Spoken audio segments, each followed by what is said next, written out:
పౌలు గారి జీవితంలో ఏం జరిగింది?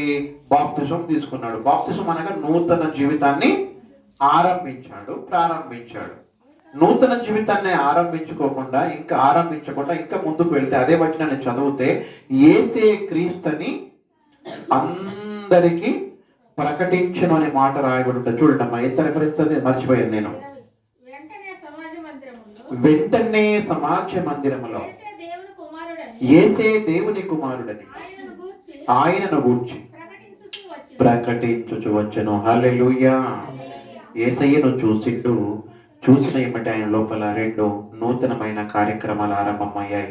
ఒకటి నూతన జీవితము, రెండవది యేసయ్యను గూర్చిన సువార్త.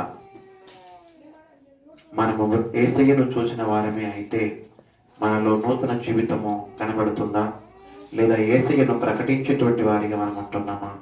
అందరినీ ప్రకటిస్తాం, అందరి గొప్పతనాలు చెప్తాం, కానీ నిన్ను పెంచినా, నిన్ను పోషించినా, నిన్ను బ్రతికించిన మొన్న నేను చెప్పాను, అది చాలా నాకు వండరనిపించింది. స్త్రీల కూటమిలో క్షమించండి, శుక్రవారం ఉపవాస ప్రార్థనలో అప్పటి వరకు దేవుడితో మాట్లాడిన ఆదాము హవ్వమ్మలు తప్పు చేసిన వెంబటే ఈ దేవుడు ఏదోను వనములోనికి రాకుంటే బాగుండే అనుకున్నారు. ప్రేమైన వాళ్ళ భయపడి చెట్ల మధ్యలో దాక్కొని అనే మాట ఉంటుంది ఆదికాండం 1:8 తీయకండి. కానీ భయపడి దాక్కున్నారంటే యేసయ్య రాకుంటే బాగుండు అనుకుని ఉంటారు కదా. అయితే నేను అడిగాను, హవమ్మ భయపడ్డది, దేవుడు రాకుంటే బాగుండు అనుకున్నది. హవమ్మకు భర్త, ముఖ్యంగా ఎవరు జీవమునిచ్చారమ్మా? అందరు నోరు తెరిచి. హవమ్మకు జీవం ఇచ్చింది ఎవరు? హవమ్మకు భర్తనిచ్చింది ఎవరు? హవమ్మకు ఏదోను అనేటువంటి ఇల్లునిచ్చింది ఎవరు? హవమ్మకు తినడానికి ఆ పళ్ళనిచ్చింది ఎవరు? దేవుడు. అయితే అన్ని ఇచ్చిన దేవుణ్ణే రావద్దు అనుకుంటే న్యాయం ఉందా?